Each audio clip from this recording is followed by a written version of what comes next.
স্বাগত জানাচ্ছি বিরতিহীন সংবাদ দুপুরে। আপনাদের সাথে আছে আমি মাহমুদা মৌমিতা। শিরোনাম জানিয়ে দেওয়া এবার। লকডাউন বাড়লো 5 মে পর্যন্ত। দোকান, শপিং মল খোলা রাত 8টা পর্যন্ত। ভারত থেকে আসায় নিষেধাজ্ঞা।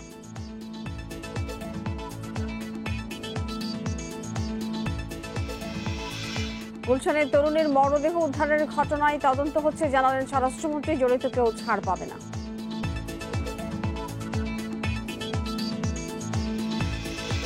নোংরা কারখানায় অস্বাস্থ্যকর ভাবে তৈরি হচ্ছে ভেজাল সেমাই। নামি দামি ব্র্যান্ডের নকল মোড়কে যাচ্ছে বাজারে।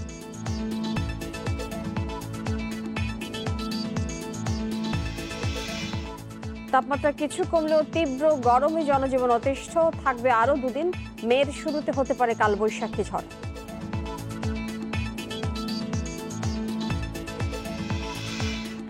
এবং করোনার দ্বিতীয় ধাক্কায় জিডিপি প্রবৃদ্ধি কমতে পারে 1%, বলছে এডিবি। সক্ষমতা থাকায় দেশে টিকা উৎপাদনে গুরুত্ব। শিরোনাম শুনছিলেন, এবারে পুরো খবর। করোনার দ্বিতীয় ঢেউ মোকাবিলায় চলমান লকডাউনের মেয়াদ আগামী 5 মে পর্যন্ত বাড়িয়ে প্রজ্ঞাপন জারি করেছে মন্ত্রিপরিষদ বিভাগ।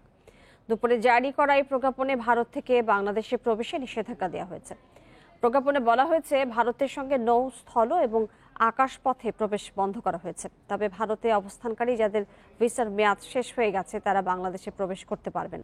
পাশাপাশি ভারত, মধ্যপ্রাচ্য, চীন, সিঙ্গাপুর এবং মালয়েশিয়া থেকে আসা ব্যক্তিরা সরকার নির্ধারিত কোয়ারেন্টিন সেন্টারে থাকবেন। সেখান থেকে করোনা নেগেটিভ সনদ নিয়ে নিজ বাড়িতে 14 দিন কোয়ারেন্টিনে থাকতে হবে। আর বাকি দেশগুলো থেকে আসা ব্যক্তিদের নিজ খরচে 14 দিন প্রতিষ্ঠানে কোয়ারেন্টিনে থাকতে হবে। এদিকে ব্যবসায়ীরা সকাল 10টা থেকে রাত 8টা পর্যন্ত দোকান, শপিং মল খোলা রাখতে পারবেন বলে প্রজ্ঞাপনে জানানো হয়েছে। করোনা সংক্রমণ রোধে লকডাউনে গণপরিবহন বন্ধ থাকলেও থেমে নেই আন্তঃজেলা যাতায়াত। ভাড়ায় চালিত বাইক, সিএনজি, অটোরিকশা এবং প্রাইভেট কারে করে যাতায়াত করছে মানুষ। শপিং মল, দোকানপাট সহ বেশিরভাগ প্রতিষ্ঠান খোলা থাকায় ঢাকা ফিরেছে পুরনো রূপেই। শুধু বাস ছাড়া সড়ক মহাসড়কে চলছে সব রকমের যানবাহন। রাজধানীর গাবতলী বাসস্ট্যান্ড দক্ষিণাঞ্চলের অন্তত 21 জেলার মানুষ চলাচল করে এই রুট দিয়ে।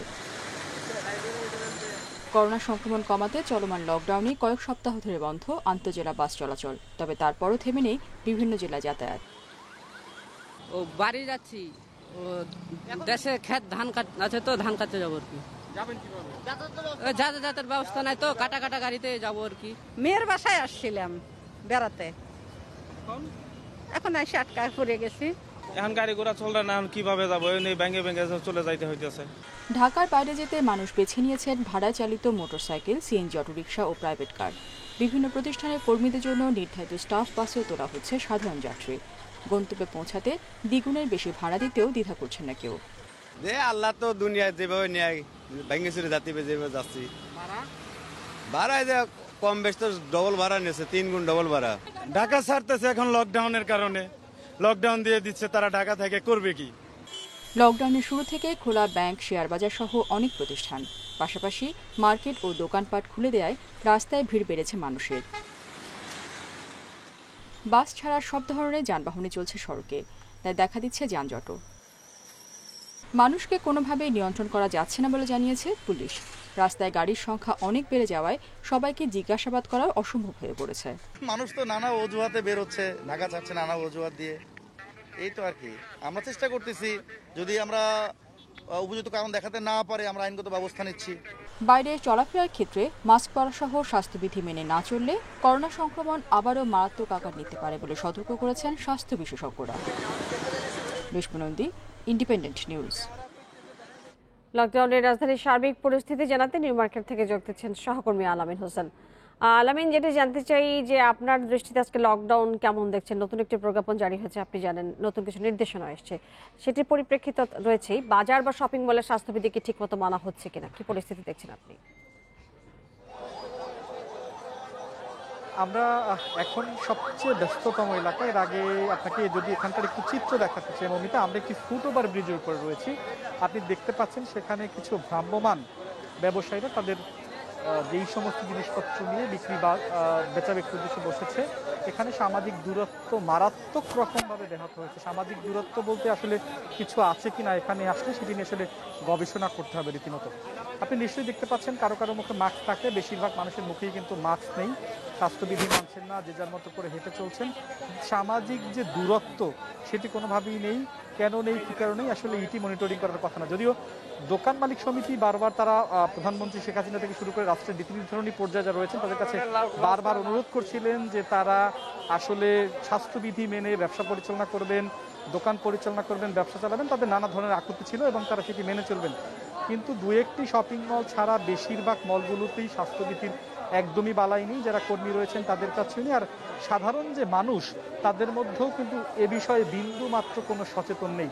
আপনি নিশ্চয়ই দেখে বুঝতে পারছেন যে এইখানকার পরিস্থিতি আসলে কোনোভাবেই বলে না যে দেশে মহামারীর মতো একটি পরিস্থিতি চলছে। সেখানে কোনো রকম স্বাস্থ্যবিধি যারা মানছেন না তাদেরকে কোনো রকম জরিমানা বা কোনো রকম তদারকি সেটা দেখেছেন কিনা, এবং যারা দোকান শপিং মল চালাচ্ছেন তাদের এই মার্কেট মালিকদের ক্ষেত্রে কোনো ধরনের স্বাস্থ্যবিধি মানছেন না এরকম কাউকে আইন শৃঙ্খলা বাহিনীর মুখোমুখি হতে দেখেছেন কিনা? কোনো তৎপরতা একদম নেই বললেই চলে। জেলা প্রশাসনের পক্ষ থেকে প্রথম 2-1 দিন দেখানো, লোক দেখানো যেটাকে বলা যায়, ভ্রাম্যমাণ আদালত পরিচালনা করা হয়েছিল। এরপর ঢাকা উত্তর সিটি কর্পোরেশন কিংবা দক্ষিণ সিটি কর্পোরেশনের পক্ষ থেকেও গণমাধ্যমে একটি বিবৃতি পাঠানো হয়েছিল যে তারা ভ্রাম্যমাণ আদালত পরিচালনা করবেন একজন নির্বাহী ম্যাজিস্ট্রেটের নেতৃত্বে। কিন্তু প্রথম 2-1 দিন সেই ভ্রাম্যমাণ আদালত পরিচালনা করা হলেও আমরা অন্তত নিউ মার্কেট এলাকায় পুলিশি তৎপরতা, আইনশৃঙ্খলাকারী বাহিনীর তৎপরতা বা ঢাকা জেলা প্রশাসন অথবা ঢাকার যে সিটি কর্পোরেশন রয়েছে তাদের পক্ষ থেকে কোনো তৎপরতাই এখানে আমরা দেখতে পাইনি। দোকান মালিক সমিতির পক্ষ থেকে যে উদ্যোগ নেওয়ার কথা ছিল তার এক ভাগ উদ্যোগও আসলে কোনোভাবে বাস্তবায়ন হয়নি, যার কারণে সাধারণ মানুষের মতো আছে, যারা বেচা বিক্রি করছেন তারা তাদের মতো আছেন, তারা মূলত ব্যবসায়িক স্বার্থটাকেই বেশি প্রাধান্য দিচ্ছেন। মৌমিতা, যেহেতু বাস চলছে না সেক্ষেত্রে শপিং মল মার্কেটগুলোতে সাধারণ মানুষরা কি ধরনের যানবাহন ব্যবহার করে আসছেন? তারা কেউ সিএনজিতে করে আসছেন, ধরেন একই সাথে একই সিএনজিতে করে 5 জন একটি সিএনজি ভাড়া করে আসছেন, কেউ প্রাইভেট কারে করে আসছেন, অথবা কেউ, আপনি নিশ্চয়ই দেখতে পাচ্ছেন এখানে কিন্তু একটি জটের তৈরি হয়েছে।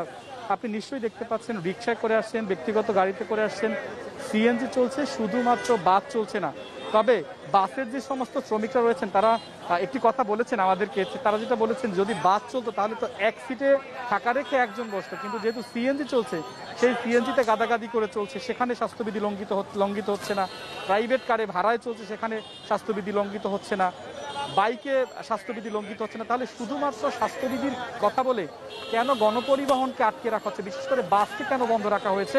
সামনে যেহেতু ঈদ, এজন্য কেউ তারা সেই বাসও আসলে খুলে দেওয়ার দাবি জানিয়েছেন। আপনি নিশ্চয়ই দেখতে পাচ্ছেন যে এখানকার পরিস্থিতি এতটাই ভয়াবহ কিংবা এতটাই স্বাভাবিক যে অন্য সময়গুলোতে এখানকার পরিস্থিতি ঠিক যেরকম থাকে, মহামারী বলেন, করোনা বলেন, মানুষের মৃত্যুর হার বলেন, সংক্রমণের হার বলেন, কিংবা হাসপাতালে বেড নেওয়া অথবা আইসিইউ সংকটের কথা বলেন, তার সেরকম কোনো চিন্তাভাবনা এখানে যারা কেনাকাটা করে আসছেন অন্তত তাদের মধ্যে এইরকম দুশ্চিন্তার ছাপ আমরা দেখতে পাইনি।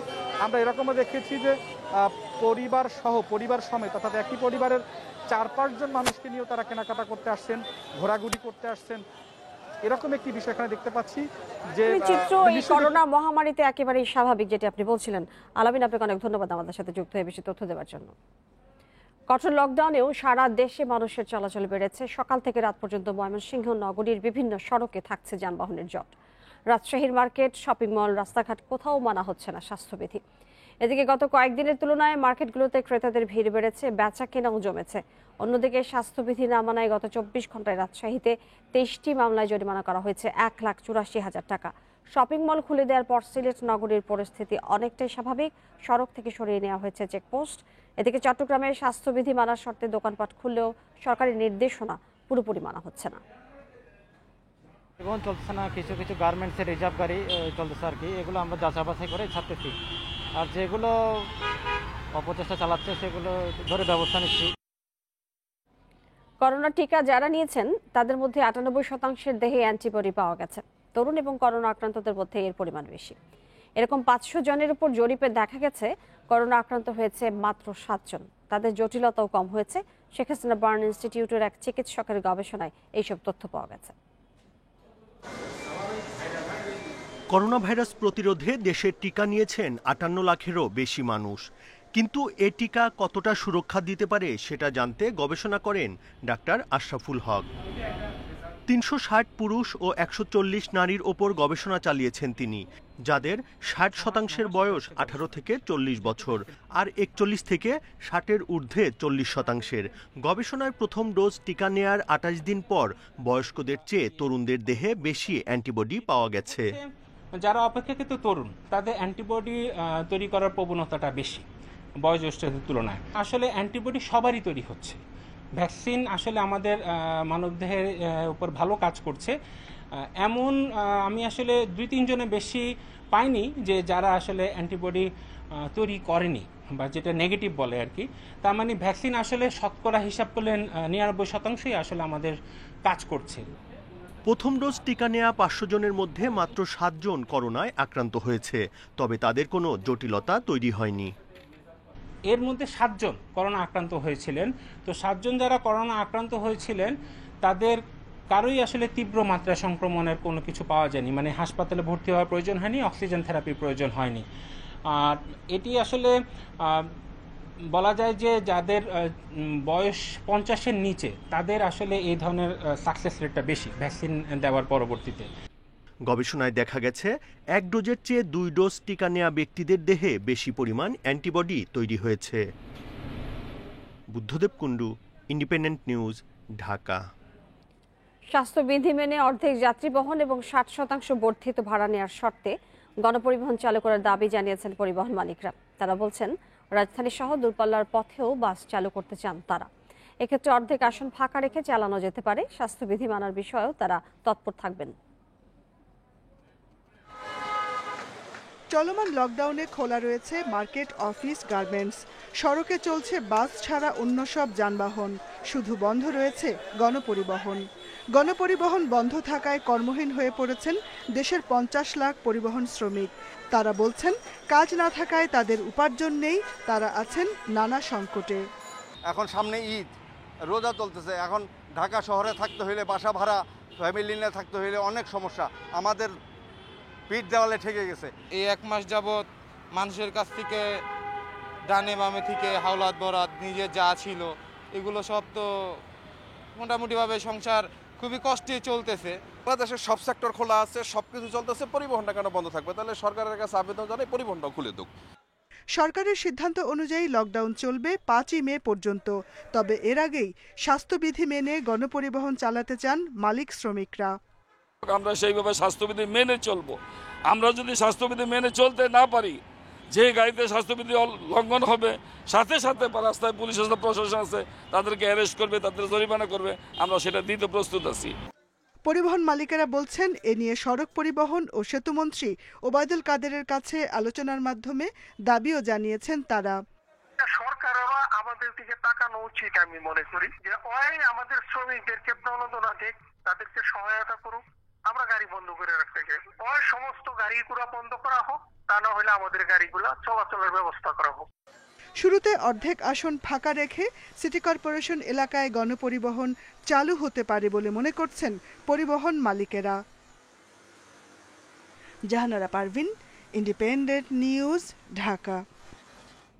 দেশে করোনার প্রকোপ বাড়ায় উন্নত চিকিৎসা সেবা বঞ্চিত জেলার মানুষেরা আছেন ভোগান্তিতে। হাসপাতালে আইসিইউ না থাকায় বিভিন্ন জেলা উপজেলা থেকে জটিল করোনা রোগীদের ছুটতে হচ্ছে বিভাগীয় শহরে। এতে ভোগান্তির পাশাপাশি রোগীর চাপে সেবা বিঘ্নিত হচ্ছে বিভাগীয় শহরের হাসপাতালে। মৌলভীবাজার সদর হাসপাতাল সহ 6 উপজেলার স্বাস্থ্য কমপ্লেক্সে করোনা চিকিৎসার আছে 141টি বেড, কিন্তু উন্নত চিকিৎসা সুবিধা না থাকায় তার বেশিরভাগই থাকে রোগী শূন্য। এদিকে জেলায় দ্রুত বাড়ছে করোনা আক্রান্তের সংখ্যা। জেলার সদর হাসপাতালে রয়েছে মাত্র 5টি আইসিইউ। উপজেলার স্বাস্থ্য কমপ্লেক্সগুলোতে কিছু অক্সিজেন সিলিন্ডার থাকলেও জটিলতায় আক্রান্ত রোগীদের জন্য নেই হাই ফ্লো নাজেল ক্যানুলা বা ভেন্টিলেটর মেশিন। তাই করোনা আক্রান্ত রোগীদের নিয়ে স্বজনদের ছুটতে হচ্ছে সিলেটে। আইসিসি তো অনেক দূরের কথা, আমার গ্রামের রোগীরা এখানে আসার পর দেখা যায় আসলে এখানে কোনো সুযোগ সুবিধা এখানে নেই। সিলেটমুখী হতে হলে প্রায় একটা গাড়িকে রিজার্ভ করতে হলে প্রায় 2 থেকে 2.5 হাজার। অনেকের পরিবারের সেই সম্বলটুকু নাই, তাহলে কি তারা সেবা পাবে না? ফেনীতে মোট করোনা রোগীর সংখ্যা ছাড়িয়েছে ৩,০০০। করোনায় মারা গেছেন সিভিল সার্জন সহ অন্তত ৫৪ জন।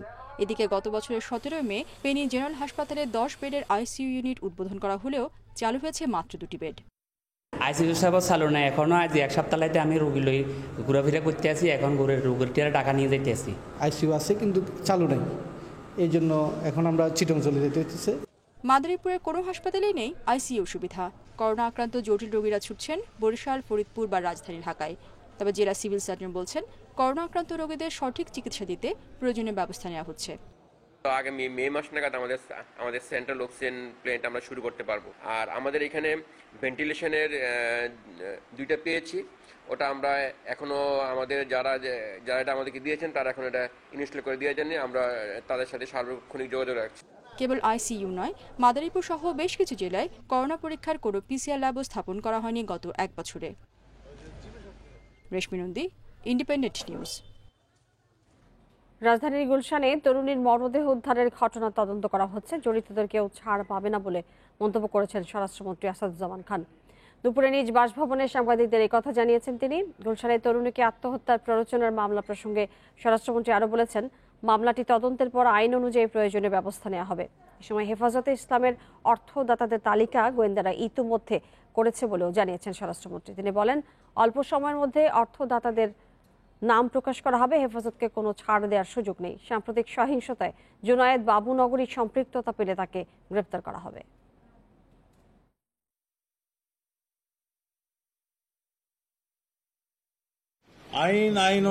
আইন অনুযায়ী চলবে। যেই অপরাধী হয় তাকে আইনের মুখোমুখি হতে হবে, বিচারের মুখোমুখি হতে হবে। এটা তদন্তাধীন রয়েছে, সেই তদন্তের পরেই আমরা বলতে পারবো। করোনা আক্রান্ত বিএনপি চেয়ারপারসন খালেদা জিয়াকে রাজধানীর এভার কেয়ার হাসপাতালে ভর্তি করা হয়েছে। চিকিৎসকরা জানিয়েছেন, সেখানে তার সিটি স্ক্যান সহ বেশ কিছু পরীক্ষা নিরীক্ষা করা হবে। রিপোর্ট হাতে পাওয়ার পর 2-1 দিনের মধ্যে খালেদা জিয়াকে বাসায় নেওয়া সম্ভব হবে বলে জানিয়েছেন চিকিৎসক দলের প্রধান অধ্যাপক FM সিদ্দিকী। করোনা আক্রান্ত হওয়ার পর নিজ বাসায় আইসোলেশনে থেকে চিকিৎসা নিচ্ছিলেন খালেদা জিয়া। প্রথম সপ্তাহের চেয়ে দ্বিতীয় সপ্তাহে শারীরিক অবস্থার উন্নতি হয়েছে অনেক। এখন নেই করোনা ভাইরাসের লক্ষণগুলো, তবে শারীরিক অবস্থা পুরোপুরি জানতে দরকার বেশ কিছু পরীক্ষা নিরীক্ষা। সেজন্যই আপাতত হাসপাতালে থাকতে হচ্ছে। অবস্থার অবনতি না হওয়ায় চিকিৎসা শেষে দ্রুত বাসায় নেওয়ার আশাবাদ চিকিৎসকদের। ওনার প্রথম সপ্তাহে প্রথম যে সিটি স্ক্যানটা ছিল তার চাইতে এই সিটি স্ক্যানটা আরও অনেক ভালো, অনেক ক্লিয়ার। তো সেই দিক দিয়ে ওনার কোভিডের থেকে উনি আলহামদুলিল্লাহ সব দিক দিয়ে সুস্থ হয়ে উঠেছে। এখন আমরা অন্যান্য রুটিন যে পরীক্ষাগুলো এই 1-1.5 বছর করতে পারিনি, যেগুলি করা দরকার সেগুলো করেছে। হাসপাতালে বিএনপি চেয়ারপারসনের সাথে ছিলেন মহাসচিব মির্জা ফখরুল ইসলাম আলমগীর। খালেদা জিয়ার পক্ষ থেকে দেশবাসীর কাছে দোয়া চেয়েছেন এই নেতা। ম্যাডাম বলেছেন আপনাদের মাধ্যমে জনগণকে বলতে তার জন্য দোয়া করতে। আমরা সবাই তার জন্য দোয়া করবো ইনশাআল্লাহ, তিনি যেন 2-3 দিনের মধ্যে আমাদের কাছে হাসপাতাল থেকে মুক্ত হয়ে আসতে পারে। স্থিতিশীল অবস্থা, এটা তার কতগুলো টেস্ট করতে হবে আরো চেকআপের জন্য। গত 11 এপ্রিল করোনা ভাইরাসে আক্রান্ত হন খালেদা জিয়া। এর 15 দিন পর আবারও করোনা পরীক্ষায় পজিটিভ হন। দ্বিতীয় টেস্টেও বিএনপি চেয়ারপারসনের ফল পজিটিভ এলেও তখন শারীরিক অবস্থা ছিল স্থিতিশীল।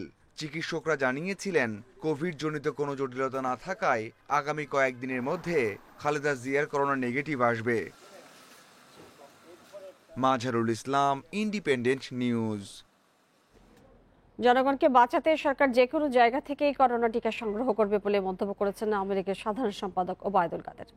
শহীদ শেখ জামালের 68তম জন্মবার্ষিকী উপলক্ষে সকালে বনানী কবরস্থানে তার কবরে শ্রদ্ধা নিবেদন শেষে সাংবাদিকদের এই কথা জানিয়েছেন তিনি। ওবায়দুল কাদের আরও বলেছেন, দোষারোপের রাজনীতি পরিহার করে দলমত নির্বিশেষে ঐক্যবদ্ধভাবে করোনাকে মোকাবিলা করাই এখন সবচেয়ে বড় চ্যালেঞ্জ। যেই দলেই করুক না কেন, হত্যার রাজনীতি কারো কাম্য নয় বলে মন্তব্য করেছেন আওয়ামী লীগের সাধারণ সম্পাদক। আমরা অন্যান্য দেশ থেকে সংগ্রহের চেষ্টা করে যাচ্ছি। আমরা আমেরিকা থেকেও চেষ্টা করছি, চীনও দিতে সহযোগিতার হাত প্রসারিত করতে চায়। আমরা যেখান থেকে পাবো, আমাদের দরকার এখানে অন্য কারোর সাথে কোনো বিশেষ সম্পর্কের কোনো বিষয় নেই। আমাদের ভ্যাকসিন দরকার, আমাদের জনগণকে বাঁচাতে যেখান থেকে পাবো সেখান থেকে আমরা ভ্যাকসিন সংরক্ষণ করে। হাত পা লাগিয়ে কাজ করছে শ্রমিকরা, পরিবেশ অস্বাস্থ্যকর, নোংরা, শুকনো এবং প্যাকেজিং হচ্ছে স্যাঁতসেঁতে পরিবেশে। রাজধানীর বহু জায়গায় সেমাই তৈরি হচ্ছে এভাবেই, এসবে বিক্রি হচ্ছে নামি দামি ব্র্যান্ডের প্যাকেটে ভরে, কিন্তু এসব দেখভালে কোনো তৎপরতা নেই। দুই পাশে সারি সারি প্লাস্টিক কারখানা, মাঝখানের ভবনটি বাইরে থেকে তালা দেয়া, এর মধ্যেই তৈরি হচ্ছে সেমাই। ভবনের পেছনে অস্বাস্থ্যকর পরিবেশে সেমাই বানাচ্ছে শ্রমিকরা। হাত পায়ে তৈরি হওয়া এ সেমাই যাচ্ছে সারা দেশে। হঠাৎই হাজির কামরাঙ্গীরচরের এই কারখানা মালিক নাসির উদ্দিন। এসেই ছবি তুলতে বাধা দেন তিনি। হাতে গ্লাভ দিয়ে 12 ঘন্টা 24 ঘন্টা আপনি একটা জায়গায় কাজ করেন, তো দেখেন তো গ্লাভটা আপনি মানে কত ঘন্টা রাখতে পারে? আপনার হোটেলগুলিতে আছে কোনো গ্লাস আছে, আমি কি ওইখানে পাউডার খাইতেছি না? এর কাছেই ভাই ভাই ফুড প্রোডাক্ট। সামনে ঈদ, তাই ভীষণ ব্যস্ত শ্রমিকরা। বাথরুমের পাশেই তৈরি হচ্ছে সেমাই, পরিবেশ অস্বাস্থ্যকর, নোংরা। সেমাই শুকানো হচ্ছে স্যাঁতসেঁতে কক্ষে, যেখানে মাছিদের রাজত্ব, আর ভাজার পর রেখে দেওয়া হয়েছে মেঝেতে, জমেছে ধুলোর আস্তর। প্যাকেজিং রুমের চিত্র আরো ভয়াবহ, মেঝেতে ফেলা প্যাকেটে ভরা হচ্ছে সেমাই। বাড়াচ্ছি ভরছি, জুতা তো আর ফিলবে না, জুতা তো নিচে যা হচ্ছে আসছি যাচ্ছি। আমরা তো আর পয় পরিষ্কার হয়ে থাকি, দেখতেছেন। এই সেমাই বিক্রি করা হচ্ছে রোমানিয়া ও বোম্বে সুইটসের নামে। মালিকদের দাবি বিএসটিআই অনুমোদনও আছে। ইনশাল্লাহ বাবা, এটা অনেক স্বাস্থ্যসম্মত। এটার ভিতরে কোনো কিছু নাই, একটু ময়দা আর পানি, আর কিছু না। এটার ভিতরে লবণও লাগে না, তো এটার ভিতরে স্বাস্থ্যর বোঝেনি তো কি আছে, কিচ্ছু নাই এটার ভিতরে। কিন্তু এসব তদারকিতে মাঠে নেই বিএসটিআই কর্মকর্তারা। এসব কারখানার বিরুদ্ধে অভিযান চালানোর কথা বলছে র্যাব। অসাধু ব্যবসায়ী আছে, তাদের কিন্তু কোনো প্রকার অধিকার নেই মানুষের কষ্টার্জিত এই যে অর্থ তারা হাতিয়ে নিয়েই বলবো আমি, তারা এই যে অপরিষ্কার, অপরিচ্ছন্ন, মানহীন ভেজাল খাদ্য খাওয়াবে। তা আমাদের এটা সার্ভিলেন্সে আছে, ডাটা কালেক্ট হচ্ছে। অবশ্যই তাদের বিরুদ্ধে আইনানুগ ব্যবস্থা গ্রহণ করা হবে, দৃষ্টান্তমূলক ব্যবস্থা গ্রহণ করা হবে। ঈদের আগে কামরাঙ্গীরচরের পাশাপাশি যাত্রাবাড়ি, কেরানীগঞ্জ ও সাভারের ভেজাল সেমাই তৈরির কারখানাগুলো এখন সরগরম। Adilur Rahman, Independent News, Dhaka. আপনারা আছেন বিরোধীন সংবাদ দুপুরে, সংবাদ আরো যা থাকছে। বেশিরভাগ জেলাতেই শুরু হয়নি বোরো ধান চাল সংগ্রহ, মজুদ বাড়াতে এবার শরণার্থী মুক্ত থাকার সুফল মিলবে আগামী বছর, আশা কর্তৃপক্ষের। চলতি অর্থ বছরের বাকি সময়ে পরিচালন এবং উন্নয়ন বাজেটের আওতায় নতুন কোনো পূর্ত কাজ না করার সিদ্ধান্ত নিয়েছে সরকার। এই জন্য বিভিন্ন মন্ত্রণালয় এবং বিভাগ যাতে নির্মাণ এবং স্থাপনা সংক্রান্ত নতুন কোনো পূর্ত কাজের কার্যাদেশ না দেয়, সেজন্য পরিপত্র জারি করেছে অর্থ মন্ত্রণালয়। অর্থ মন্ত্রণালয়ের দেয়া এই পরিপত্রের ফলে এখন থেকে কোনো মন্ত্রণালয় এবং বিভাগ আগামী 2 মাস ভবন, সেতু, সড়ক, বন্দর, ব্রিজ এবং কালভার্টের মতো অবকাঠামো নির্মাণে নতুন করে কার্যাদেশ দিতে পারবে না। যেসব প্রকল্পের দরপত্র আহ্বান করা হয়েছে সেগুলো স্থগিত থাকবে। করোনা পরিস্থিতি মোকাবিলা এবং সরকারের কৃচ্ছ সাধন নীতির আলোকে অর্থ বছরের অবশিষ্ট সময়ে পরিচালন এবং উন্নয়ন বাজেটের আওতায় নতুন কোনো পূর্ত কাজের আদেশ দেওয়া যাবে না, তবে স্বাস্থ্য এবং কৃষি মন্ত্রণালয় এই নির্দেশনার বাইরে থাকবে। সারা দেশে তাপমাত্রা কিছুটা কমেছে, তবে তাপপ্রবাহ চলছে। আবহাওয়া অফিস বলছে আরো 2 দিন তীব্র গরম থাকবে। 1 মে কালবৈশাখী ঝড় এবং বৃষ্টির সম্ভাবনা রয়েছে। এছাড়া আজ সিলেট, রংপুর এবং ময়মনসিংহে হালকা বৃষ্টি হতে পারে। দেশে আজ সর্বোচ্চ তাপমাত্রা শ্রীমঙ্গলে 38.5 ডিগ্রি সেলসিয়াস রেকর্ড করা হয়েছে। ঢাকায় তাপমাত্রা 38 ডিগ্রি সেলসিয়াস। কয়েকদিন ধরে দেশে বৃষ্টি না হয় গরম কমছে না বলে জানিয়েছেন আবহাওয়াবিদরা। তবে বিগত কয়েক বছরের সঙ্গে তুলনা করলে এই তাপমাত্রা তেমন অস্বাভাবিক নয় বলে জানিয়েছেন তারা। হালকা এবং গরম বাতাস আসে এবং বে অফ বেঙ্গল থেকে যে বাতাসটা সেটা জলীয়বাষ্পপূর্ণ এবং ঠান্ডা বাতাস, দুইটা বাতাসের মিশ্রণের ফলে মেঘের সৃষ্টি হয় এবং এই ঠান্ডা এবং বিদ্যুৎ চমকা এবং বৃষ্টি বাদল হওয়ার সম্ভাবনা থাকে। এই যে দুইটার মিক্সিংটা হচ্ছে না এবং বাতাসেও কম, এই যে দুইটার যে সমন্বয় ঘটছে না জন্য মেঘের সৃষ্টি হচ্ছে না এবং বৃষ্টি বাদল হচ্ছে না। তীব্র তাপদাহে অতিষ্ঠ সারা দেশের জনজীবন। ঘরে কিংবা বাইরে কোথাও মিলছে না স্বস্তি। এরই মাঝে 7 বছরের রেকর্ড ভেঙে দেশের সর্বোচ্চ তাপমাত্রা উঠেছে 41.2 ডিগ্রি সেলসিয়াসে। প্রচন্ড খরায় ক্ষতি হচ্ছে ফসলের। জলবায়ু পরিবর্তনের বিরূপ প্রভাবই এই অবস্থার জন্য দায়ী বলে মনে করছেন বিশেষজ্ঞরা। প্রচণ্ড খরতাপে পুড়ছে গোটা দেশ। চলতি মৌসুমে এখন পর্যন্ত স্বস্তির বৃষ্টি দেখেনি মানুষ। আবহাওয়া অধিদপ্তর বলছে যশোরের চলতি মাসের পুরোটা সময় জুড়ে গড় তাপমাত্রা ছিল 38 ডিগ্রি সেলসিয়াস। কয়েক দফায় তাপমাত্রা উঠেছে 40 ডিগ্রিতে। যশোরের পাশের জেলাগুলোতেও গরম অনুভূত হচ্ছে তুলনামূলক বেশি। সবচেয়ে বিপাকে খেটে খাওয়া মানুষ। এক বছর যশোরে কোনো বৃষ্টি নেই, অন্যান্য জায়গায় যাও টুকটাক বৃষ্টি হয়েছে, যশোরে একদম বৃষ্টি নেই। প্রচন্ড রোদ, তাপমাত্রা প্রচুর, বীজ গলে যাচ্ছে মনে হচ্ছে এই অবস্থা। এদিকে প্রচণ্ড খরায় ক্ষতি হচ্ছে আম, লিচু, ধান, পাট ও ফসলি জমির। এই পাটে মানে মানুষের এই রোদের কারণে পাট বাড়ছে আর প্রচুর পোকা। পরিবেশবিদরা বলছেন ভূগর্ভস্থ পানির অপরিকল্পিত ব্যবহার, বালু উত্তোলন ও জলবায়ু পরিবর্তনের জন্য পানির স্তর আশঙ্কাজনক হারে নিচে নামছে। এতে মাটি শুষ্ক ও বাতাস উত্তপ্ত হয়ে উঠছে। ভূপরিস্থিত জলাধার সমূহ কমে যাওয়ায়, জলের উৎস বা পৃষ্ঠস্থ উৎস কমে যাওয়ায় ভূগর্ভস্থ পানির উপর চাপ বাড়ছে এবং পানির ঘাটতি দেখা দিচ্ছে। সংকট সমাধানে উন্নত আধুনিক প্রযুক্তি ব্যবহার এবং সমন্বিত চাষ পদ্ধতি অবলম্বনের পরামর্শ দিয়েছেন বিশেষজ্ঞরা। না হলে 50 বছরের মধ্যে দেশের উত্তর পশ্চিমাঞ্চলে মরু অবস্থা হওয়ার শঙ্কা রয়েছে। সৌদি আরবে আগে এক সময় পানি ছিল না, এখন নতুন নতুন প্রযুক্তির কারণে সৌদি আরবেও কিন্তু পানি ধরে রাখা হচ্ছে, সারফেস ওয়াটার ধরে রাখতেছে তার বিভিন্ন প্রযুক্তির মাধ্যমে। তা আমরাও আশা করব যে আমাদেরকে নতুন নতুন প্রযুক্তির মাধ্যমে সারফেস ওয়াটার ধরে রাখার ব্যবস্থা করতে হবে। পানির রিজার্ভ বাড়াতে নদী, খাল, বিল, পুকুর খননের পাশাপাশি জলাধার তৈরির পরামর্শ দিয়েছেন বিশেষজ্ঞরা। সোহেলি জাহান, ইন্ডিপেন্ডেন্ট নিউজ ডেস্ক। রাজধানী সহ বিভিন্ন জেলায় ভূমিকম্প অনুভূত হয়েছে। সকাল 8:30টার দিকে এই ভূমিকম্প অনুভূত হয়। ঢাকা, টাঙ্গাইল, দিনাজপুর, সিলেট, নীলফামারী সহ বিভিন্ন জেলায় কম্পন টের পান মানুষ। আবহাওয়াবিদরা জানিয়েছেন, ভূমিকম্পের উৎপত্তিস্থল ঢাকা থেকে 397 কিলোমিটার দূরে ভারতের উত্তর পূর্বাঞ্চলীয় রাজ্য আসামে। রিক্টার স্কেলে এর মাত্রা ছিল 6.2। ভূমিকম্পের উৎপত্তিস্থল ভূপৃষ্ঠ থেকে 17 কিলোমিটার গভীরে ছিল বলেও জানিয়েছেন আবহাওয়াবিদরা। ভূমিকম্পের কারণে আসামের গুয়াহাটিতে কয়েকটি বাড়িঘর ক্ষতিগ্রস্ত হয়েছে। কয়েকদিন ধরেই সারা দেশে তীব্র গরমের মধ্যে অনুভূত হলো ভূমিকম্প। ভারতের আসামে 8:21:24 এটা রিক্টার স্কেল ছিল 6 এবং এটা দেশের অনেক জায়গায় ভূমিকম্প অনুভূত হয়েছে এবং বিশেষ করে আসামে নিকটবর্তী এলাকা ঢাকা সহ ময়মনসিংহ, সিলেট এবং দেশের উত্তর অঞ্চল অনেক জায়গায় কম্পন অনুভূত হয়েছে। নর্মালি আফটার শক হয় হচ্ছে ভূমিকম্প যদি রিক্টার স্কেল 8-এর উপরে গেলে, যেহেতু এটা 6, আমার মনে হয় না ওই ধরনের হওয়ার সম্ভাবনা আছে। ঢাকার নবাবগঞ্জ উপজেলার বান্দুরা বাজারে বাস স্ট্যান্ডে ভয়াবহ আগুনে 9টি বাস এবং 12 থেকে 13টি দোকান পুড়ে গেছে। সকালে 11টার দিকে আগুনের সূত্রপাত হয়। তবে এই ঘটনায় হতাহতের কোনো খবর পাওয়া যায়নি। ফায়ার সার্ভিসের 5টি ইউনিট 2 ঘন্টার চেষ্টায় আগুন নিয়ন্ত্রণে আনে। আগুনে অন্তত 9টি বাস ছাড়াও 12 থেকে 13টি দোকান পুড়ে গেছে। বাস স্ট্যান্ডের একটি জ্বালানি তেলের দোকান থেকে আগুনের সূত্রপাত হয় বলে প্রাথমিকভাবে ধারণা করছে ফায়ার সার্ভিস।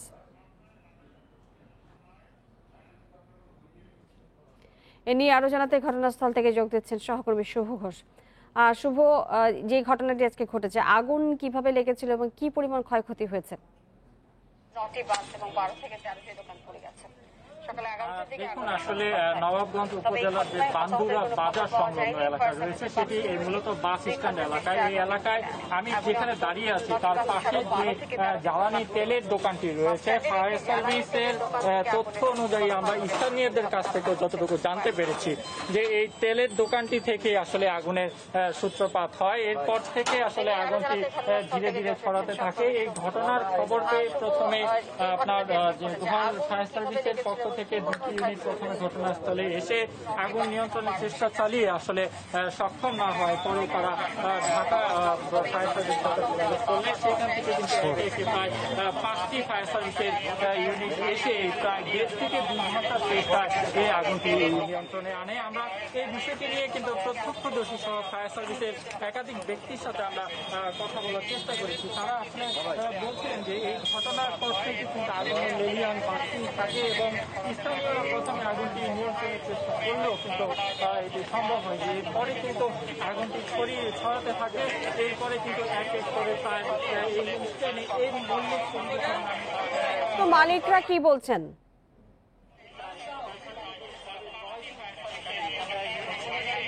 আসলে ঘটনা আমরা মালিকদের সাথে কথা বলার চেষ্টা করেছিলাম। যে এই পরিবহন শ্রমিক যারা রয়েছেন তাদের সাথে আমরা কথা বলেছি। আসলে তারা বলছিলেন যে হঠাৎ করেই আসলে আগুনটি আসলে ছড়াতে থাকে। পরে যেমনটি বলছিলাম যে স্থানীয়রা চেষ্টার পরে এই আগুনটি আসলে নিয়ন্ত্রণ আনতে সক্ষম না হয়, কিন্তু একে একে জানতে চাচ্ছিলাম যে এই বাস যে 9টি বাস, এগুলো কাদের বাস এবং যাদের ক্ষতিগ্রস্ত হয়েছেন তারা কি বলছেন, মালিকরা কি বলছেন?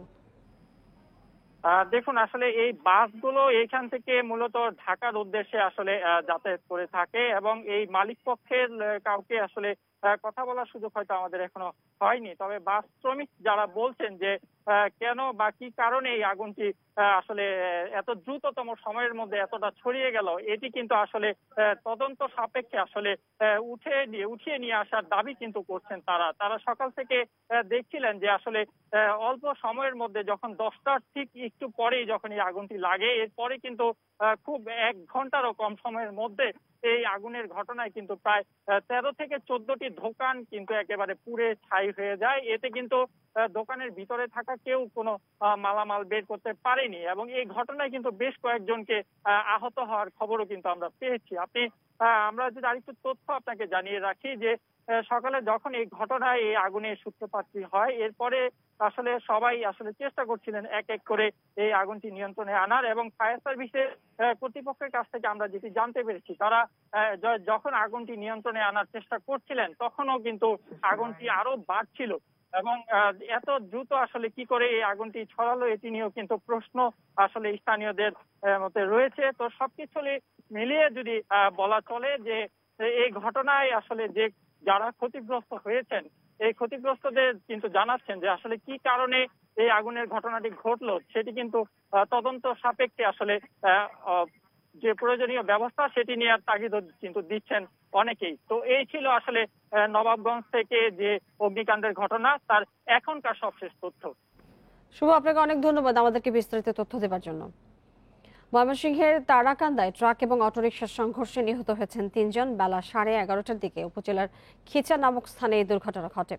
নিহতরা হলেন নেত্রকোনার দুর্গাপুর উপজেলার অটোরিকশা চালক শহীদুল ইসলাম শহীদ, একই উপজেলার রামনগরের খলিল মিয়া এবং আলমপুরের মাসুম উদ্দিন। পুলিশ জানিয়েছে নেত্রকোনাগামী ট্রাকের সাথে ময়মনসিংহগামী সিএনজি চালিত অটোরিকশার সংঘর্ষ হলে ঘটনাস্থলেই একজন নিহত হন। গুরুতর আহত অবস্থায় ময়মনসিংহ মেডিকেল কলেজ হাসপাতালে নেয়ার পথে আরও 2 জন মারা যান। এই ঘটনায় ট্রাকটি আটক করা হলেও চালক পালিয়েছেন। যাচ্ছে পরের খবরে। করোনার দ্বিতীয় ধাক্কায় চলতি অর্থ বছরে বাংলাদেশের জিডিপি প্রবৃদ্ধি 1% কমে যেতে পারে বলে জানিয়েছে এশীয় উন্নয়ন ব্যাংক এডিবি। ভার্চুয়াল সংবাদ সম্মেলনে সংস্থাটির বার্ষিক আউটলুক প্রকাশের সময় এই তথ্য জানানো হয়েছে। বাংলাদেশের সক্ষমতা রয়েছে জানিয়ে এডিবি দেশেই করোনা ভ্যাকসিন উৎপাদনে গুরুত্ব আরোপ করে। সম্মেলনে প্রকাশিত হয় এডিবির বার্ষিক এশিয়ান ডেভেলপমেন্ট রিপোর্ট। সংস্থাটির কান্ট্রি ডিরেক্টর মনমোহন প্রকাশ বলেন, বিশ্ব বাণিজ্য ও অর্থনীতির গতি বাড়ায় চলতি অর্থ বছর বাংলাদেশের জিডিপি প্রবৃদ্ধি 6.8% ধরা হয়েছিল। তবে করোনার দ্বিতীয় ঢেউয়ের কারণে সেটি 1% মতো কমে যেতে পারে বলে মনে করে এডিবি। তবে অর্থনীতি পুনরুদ্ধারের পাশাপাশি বাংলাদেশের আমদানি রপ্তানির গতি বাড়লে আগামী অর্থবছরে জিডিপি প্রবৃদ্ধি বেড়ে 7.2% হতে পারে বলে পূর্বাভাস দেয় এডিবি। করোনার দ্বিতীয় ধাক্কা বাংলাদেশের অর্থনৈতিক পুনরুদ্ধারে অনেক মারাত্মক প্রভাব ফেলবে। বারবার লকডাউন, ব্যবসা বাণিজ্য বন্ধ, পর্যটন সহ বিভিন্ন নিষেধাজ্ঞার কারণে আমাদের অনুমান করা 6.8% জিডিপি থেকে অন্তত 1% হলেও কমতে পারে। দ্রুত অর্থনৈতিক পুনরুদ্ধারে অন্যান্য উৎস থেকে করোনার ভ্যাকসিন আনা সহ বাংলাদেশেই টিকা উৎপাদনে জোর দেন মনমোহন প্রকাশ। ভ্যাকসিন কিন্তু শরীরের একটা নির্দিষ্ট সময় কাজ করে, সুতরাং বাংলাদেশের শুধু ভ্যাকসিন আনার বিষয়ে না ভেবে নিজ দেশে উৎপাদনের ব্যবস্থা করতে হবে। এদেশে অনেক ভালো ভালো প্ল্যান্ট আছে, তাদের একত্রে ভ্যাকসিন উৎপাদনের বিষয়ে এগিয়ে আসা উচিত, তাহলে এটা হবে স্থিতিশীল সমাধান। করোনা মহামারীতে সবচেয়ে বেশি ক্ষতিগ্রস্ত হয়েছে নিম্ন ও মধ্যবিত্ত আয়ের মানুষ, যাদের বেশিরভাগই অনানুষ্ঠানিক খাতের। ক্ষতিগ্রস্তদের সামাজিক ও অর্থনৈতিক সুরক্ষা দিতে নানা পরামর্শের পাশাপাশি সরকারকে সব ধরনের সহযোগিতার আশ্বাস দিয়েছে ADB. Ishrat Suma, independent News, Dhaka. বরিশালে চড়া দামে তরমুজ বিক্রি বন্ধে অভিযান শুরু করেছে জেলা প্রশাসন। তরমুজের দাম স্বাভাবিক না হওয়া পর্যন্ত অসাধু বিক্রেতাদের বিরুদ্ধে অভিযান চলবে বলে জানিয়েছেন নির্বাহী ম্যাজিস্ট্রেট। নগরীর বিভিন্ন এলাকায় অভিযান চালিয়ে এখনো পর্যন্ত 11 ব্যবসায়ীকে 35,000 টাকা জরিমানা করেছে ভ্রাম্যমাণ আদালত। বড় সাইজের একটি তরমুজ বিক্রি হচ্ছে 500 থেকে 800 টাকায়, প্রতি কেজি বিক্রি হচ্ছে 50 থেকে 60 টাকায়।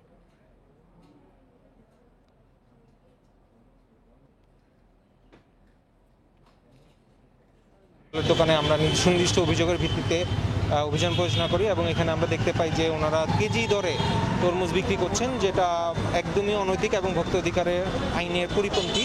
তো সেই কারণে ওনাদেরকে জরিমানা আওতায় এনে জরিমানা করা হয়েছে মূল্যের অতিরিক্ত মূল্য রাখার কারণে। আমরা এই ধরনের অভিযান অব্যাহত থাকবে। সরকার নির্ধারিত দামে আজ থেকে বোরো ধান চাল সংগ্রহ শুরু হয়েছে। সকালে নওগাঁয় কার্যক্রমের উদ্বোধন করেন খাদ্যমন্ত্রী সাধন চন্দ্র মজুমদার। তবে বেশিরভাগ জেলায় আজ শুরু হয়নি ধান চাল সংগ্রহ। খাদ্যশস্যের মজুদ বাড়াতে এবার সরাসরি মিলার এবং কৃষকদের কাছ থেকে বেশি দামে ধান চাল কেনার কথা রয়েছে। নওগাঁয় এবার 25,797 মেট্রিক টন ধান সংগ্রহের লক্ষ্যমাত্রা নির্ধারণ করা হয়েছে। বগুড়ার 12 উপজেলায় এই মৌসুমে ধান সংগ্রহের লক্ষ্যমাত্রা ধরা হয়েছে 25,186 মেট্রিক টন। চলতি বোরো মৌসুমে ধানের দাম নির্ধারণ করা হয়েছে প্রতি কেজি 27 টাকা। এছাড়া আতপ এবং সেদ্ধ চাল যথাক্রমে 40 এবং 39 টাকা কেজি নির্ধারণ করা হয়েছে। ধান চাল সংগ্রহ শেষ হবে 31 আগস্ট। লকডাউনে চিড়িয়াখানায় জন্ম নিয়েছে 30 প্রাণী। জলহস্তী, জেব্রা, আফ্রিকান ঘোড়া, ময়ূর এবং ইমু পাখির ঘরে এসেছে নতুন অতিথি। কর্তৃপক্ষ বলছে লোকসমাগম নেই বলে প্রাণীর প্রজনন ভালো হচ্ছে। জানালেন বিশ্বের অনেক দেশে চিড়িয়াখানায় পশু করোনায় আক্রান্ত হলেও মিরপুর এখনো সংক্রমণ মুক্ত আছে। নেই দর্শনার্থী, নেই হই হুল্লোড়, তবুও মিরপুর জাতীয় চিড়িয়াখানায় বেঙ্গল টাইগার রয়েছে অস্বস্তিতে। বৈশাখের খরতাপে জঙ্গলের মহাশক্তিধরের ত্রাহি ত্রাহি অবস্থা। প্রশান্তি খুঁজতে গরাদের চৌবাচ্চায় শরীর ডুবিয়ে সারাদিন পার করছে। যুক্তরাষ্ট্রসহ বেশ কিছু দেশে বাঘ সিংহের শরীরে করোনা শনাক্ত হয়েছে। তবে বাংলাদেশের চিড়িয়াখানায় দর্শনার্থী প্রবেশ বন্ধ ও পরিচর্যাকারীরা স্বাস্থ্যবিধি মানায় এখনও নিরাপদে রয়েছে প্রাণীরা। টাইগারের যে রিপোর্ট হয়েছে সেটাও ধারণা করা হয়েছে যে যিনি কেয়ারটেকার তিনি আক্রান্ত ছিলেন, তার সংস্পর্শে আসে সে। তো মানে আমাদেরও তো বিড়াল জাতীয় প্রাণী আছে, লায়ন, টাইগার এগুলো আছে। আমরা সেক্ষেত্রে তাদের কেয়ারটেকারদেরকে অবজার্ভ করছি যে কোনো স্টাফ যদি আক্রান্ত থাকে তাহলে সে মানে তাকে তো আর ডিউটি করার পারমিশন দেওয়া হবে না। লকডাউন আশীর্বাদ হয়ে এসেছে চিড়িয়াখানায়। জেব্রার পরিবারে এসেছে এক জোড়া শাবক, সুস্থ সবল হয়ে গরাদ জুড়ে মায়ের সাথে ঘুরে বেড়াচ্ছে। ময়ূরের ঘরে এসেছে 5টি বাচ্চা। 14 নতুন অতিথি নিয়ে ইমু পাখির খাঁচাও ভরপুর। আর জলহস্তির ডেরায় মায়ের যত্নে বেড়ে উঠছে আর এক নবজাতক। দর্শনার্থী না থাকার কারণে আমার অ্যানিমেলগুলো কিন্তু একদিক থেকে বেশ ফুরফুরে মারা যায়। তারপর লকডাউন কতদিন থাকবে আমি জানি না, সরকারের নির্দেশনায় পাইলে আবারও এটা আমরা খুলে দেব। তবে এখন যে লকডাউন চলছে এই ফুরফুরে মেজাজের সময় যেহেতু তাদের প্রজনন ক্ষমতা বেড়ে গেছে, এর ফল আমরা 1 বছর পরে ইনশাআল্লাহ নতুন প্রজন্ম আমরা সংযুক্ত করতে পারব।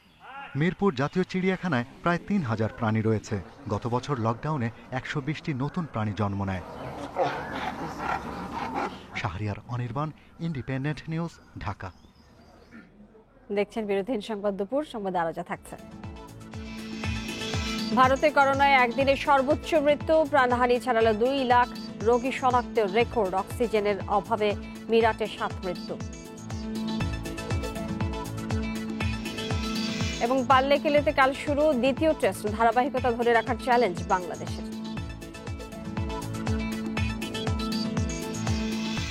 ভারতে করোনায় মোট প্রাণহানি 2 লাখ ছাড়িয়েছে, যদিও এই সংখ্যা আরও বেশি বলে ধারণা বিশেষজ্ঞদের। এর মধ্যে 24 ঘন্টায় 3200-র বেশি মৃত্যু নতুন রেকর্ড হয়েছে দেশটিতে। একদিনে ভারতে নতুন শনাক্ত হয়েছে 3,62,000 রোগী। ভারতে টানা 7 দিন ধরে 3 লাখের বেশি করোনা রোগী শনাক্ত হচ্ছে। একদিনে বিশ্বের সর্বোচ্চ মৃত্যুর রেকর্ড হয়েছে দেশটিতে। শুধু মহারাষ্ট্রেই মৃত্যু হয়েছে 900 জনের। নতুন শনাক্ত 66,000 রোগী। এদিকে ভারতের মিরাটের একটি হাসপাতালে অক্সিজেনের অভাবে 7 রোগীর মৃত্যু হয়েছে। সংক্রমণ বেড়ে যাওয়ায় 144 ধারা জারি করেছে হরিয়ানা সরকার। এদিকে কুম্ভ মেলা শেষ হওয়ার পর বুধবার থেকে উত্তরাখণ্ডের হরিদ্বারে কারফিউ জারি হয়েছে। মধ্যপ্রদেশের নেহরু স্টেডিয়ামে শুরু হয়েছে গণকরোনা পরীক্ষা। দ্বিতীয় দফার সংক্রমণে বেঙ্গালুরুতে 2 লাখের বেশি করোনা রোগী শনাক্ত হয়েছে। ভারতের আসামে প্রতিদিন 40 মেট্রিক টন তরল অক্সিজেন পাঠানোর কথা জানিয়েছে ভুটান সরকার। অন্যদিকে ভারতে শনাক্ত হওয়া করোনার শক্তিশালী ধরনটি বিশ্বের 17টি দেশে পাওয়া গেছে বলে জানিয়েছে বিশ্ব স্বাস্থ্য সংস্থা। অক্সিজেন, ভেন্টিলেটর, কনসেন্ট্রেটর এবং রেমডেসিভির ওষুধ পাঠানোর কথা জানিয়েছে ইউরোপীয় ইউনিয়নভুক্ত Ireland, Belgium, Romania, Luxembourg, Portugal এবং সুইডেন। এদিকে করোনা আক্রান্ত হয়ে চিকিৎসাধীন অবস্থায় মারা গেছেন ভারতের প্রধানমন্ত্রী নরেন্দ্র মোদীর চাচি নর্মাদাবেন মোদী। মঙ্গলবার আহমেদাবাদের এক হাসপাতালে তার মৃত্যু হয় বলে জানিয়েছে তার পরিবারের সদস্যরা। Lutfa Fauzia, independent news. Brazil এবং ভারতে বেড়েই চলেছে করোনা রোগী এবং মৃতের সংখ্যা। বিশ্বে একদিনে মারা গেছে 14,800-র বেশি মানুষ। নতুন শনাক্ত হয়েছে 8,24,000-এরও বেশি। ব্রাজিলে একদিনে 3,100-র বেশি জনের মৃত্যু হয়েছে। শনাক্ত 76,000। প্রেসিডেন্ট বলসোনারো সরকারের করোনা অব্যবস্থাপনা নিয়ে তদন্ত শুরু করেছে ব্রাজিলের সিনেট। যুক্তরাষ্ট্রের স্বাস্থ্য অধিদপ্তর এক বিবৃতিতে জানিয়েছে, যারা ভ্যাকসিন নিয়েছে তাদের জনসমাগম জায়গা ছাড়া মাস্ক পরার দরকার নেই। নেদারল্যান্ডসে লকডাউনের বিপক্ষে শান্তিপূর্ণ বিক্ষোভ করেছে শতাধিক মানুষ। পরিস্থিতির উন্নতি হওয়ায় পর্তুগালে মে থেকে প্রত্যাহার করা হচ্ছে লকডাউন। ফাইজার অথবা অ্যাস্ট্রাজেনেকার টিকার অন্তত একটা ডোজ নিলে বাড়ির অন্যান্যদের আক্রান্ত হওয়ার সম্ভাবনা 50% কমে যায়। ব্রিটেনের দ্য পাবলিক হেলথ ডিপার্টমেন্টের একটি গবেষণায় এমনটাই উঠে এসেছে। তারা বলছে, ফাইজার অথবা অ্যাস্ট্রাজেনেকার টিকা নেওয়ার 3 সপ্তাহ পর কেউ কোভিডে আক্রান্ত হলে তার থেকে বাড়ির ভেতরে কোনো টিকা না পাওয়া ব্যক্তির শরীরে সংক্রমণ ছড়ানোর সম্ভাবনা 50% কমে যাবে। এদিকে ভারতে উৎপাদিত কোভিশিল্ড এবং কোভ্যাক্সিন দেশটিতে শনাক্ত হওয়া করোনার ধরনের ওপর কার্যকরী বলে জানিয়েছেন institute of genomics and integrated biology এর প্রধান অনুরাগ আগরওয়াল। তিনি বলেছেন, ভ্যাকসিন নেওয়ার পর করোনা আক্রান্ত হলেও তার শরীরে মৃদু উপসর্গ দেখা দেয়।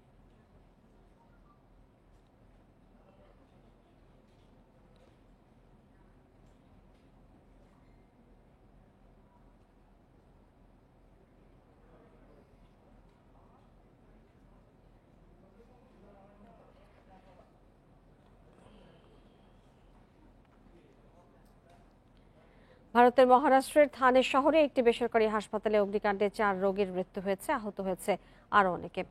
বিস্ফোরণের পর কয়েকজনকে অন্য হাসপাতালে স্থানান্তরের সময় তারা মারা যান। মোট 20 রোগীকে অন্য হাসপাতালে স্থানান্তরিত করা হয়, যাদের মধ্যে 6 জন আইসিইউতে ভর্তি ছিল। হাসপাতাল কর্তৃপক্ষ জানিয়েছে, ওই তলায় কোনো করোনা রোগী ছিল না। আগুনের কারণে হাসপাতালের প্রথম তলা সম্পূর্ণ পুড়ে গেছে। তবে কিভাবে আগুন লেগেছে তা এখনো জানা যায়নি। নিহতদের প্রত্যেক পরিবারকে 5 লাখ রুপি এবং আহতদের জন্য 1 লাখ রুপি করে ক্ষতিপূরণের ঘোষণা দিয়েছেন রাজ্যের মুখ্যমন্ত্রী। পাল্লেকেলেতে কাল শুরু দ্বিতীয় টেস্ট। 3 ডিপার্টমেন্টে ধারাবাহিকতা ধরে রাখার চ্যালেঞ্জ বাংলাদেশের। লঙ্কানদের বিপক্ষে প্রথম টেস্ট ড্রয়ে স্বস্তি গোটা দলে। ম্যাচ শুরু বাংলাদেশ সময় সকাল 10:30টায়।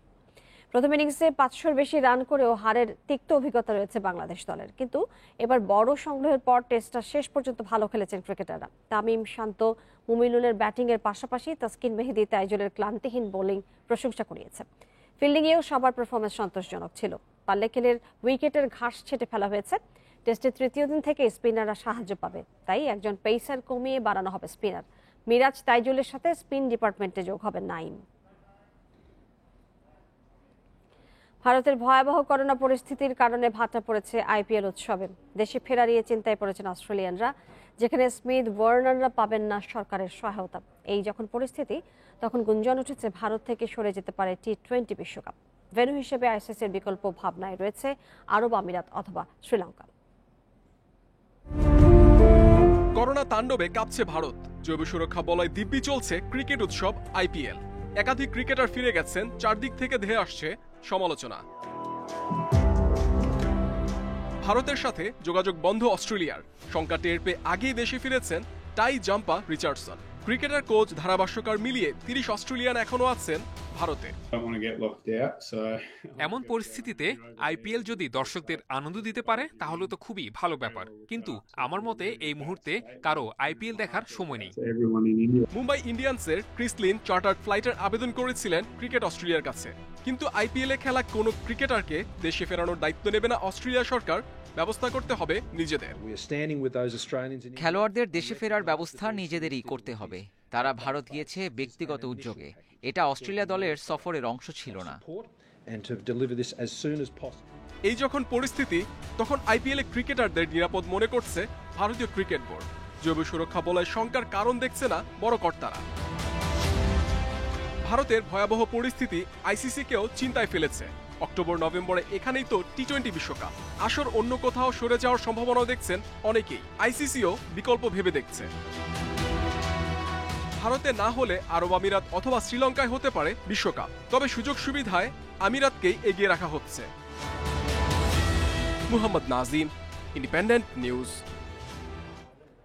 চ্যাম্পিয়ন্স লিগ সেমিফাইনালের প্রথম লেগে হোঁচট খেয়েছে রিয়াল মাদ্রিদ। ঘরের মাঠে চেলসির সঙ্গে 1-1 গোলে ড্র করেছে লস ব্লাঙ্কো। ফিরতি লেগে কঠিন পরীক্ষা জিদানের দলের, অন্যদিকে অ্যাওয়ে গোলের সুবিধা নিয়ে এগিয়ে চেলসি। আগামী বুধবার দ্বিতীয় লেগে মুখোমুখি হবে দুই দল। ঘরের মাঠে খাপ ছাড়া রিয়াল মাদ্রিদ। চেলসির প্রথম ধাক্কা কাউন্টার অ্যাটাকে, যেখানে পুলিসিচ সুযোগ তৈরি করেন ভের্নারের জন্য। তবে এ যাত্রায় কোর্তুয়া নৈপুণ্যে রক্ষা পায় রিয়াল। আক্রমণের রেশ থাকতেই আবারও সুযোগ পায় চেলসি। এবারে ডি বক্সে দুর্বার পুলিসিচ, যেখানে নরবরে রিয়াল ডিফেন্স পরাস্ত কোর্তুয়া। এগিয়ে যায় চেলসি, যা চ্যাম্পিয়ন্স লিগ সেমিতে প্রথম কোনো মার্কিনীর গোল। রিয়াল সমতায় ফিরতে পারত 9 মিনিট পরে, কিন্তু বেনজেমার শট পূর্ণতা পায়নি গোল পোস্টের বাধায়। যদিও আধা ঘন্টা পেরোনোর আগেই স্বস্তি ফিরে স্বাগতিক শিবিরে। মার্সেলো মিলিতাওর সমন্বয়ে বেনজেমার লক্ষ্যভেদ। দ্বিতীয়ার্ধ ছিল ম্যারম্যারে। হ্যাজার্ড মাঠে নেমে সাবেক ক্লাবের বিপক্ষে বিশেষ কিছু করতে পারেনি। দিন শেষে অ্যাওয়ে গোলের সুবিধা নিয়ে কিছুটা এগিয়ে চেলসি, আর ফিরতে লেগে কঠিন পরীক্ষার সামনে রিয়াল। প্রথমার্ধে আমরা সেরাটা খেলতে পারিনি। চেলসির চাপ সামলাতে ব্যস্ত ছিলাম। দ্বিতীয়ার্ধে ভালো খেললেও ফল আসেনি। লন্ডনে দ্বিতীয় লেগে জয়ের কথা ভাবছি।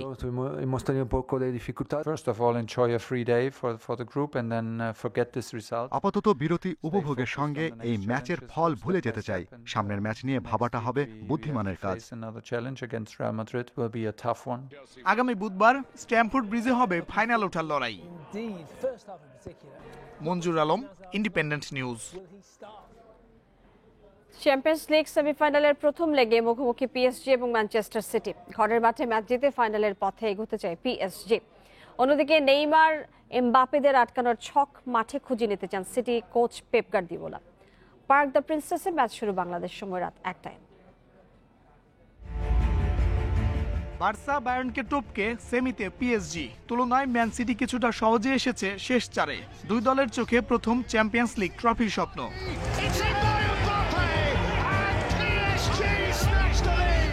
যার ক্যারিশমায় পিএসজির স্বপ্নযাত্রা, সেই এমবাপেকে নিয়ে শঙ্কা যোগ করেছে অস্বস্তি। ইনফর্ম ফরওয়ার্ডের ফিটনেস চিন্তার প্রধান কারণ।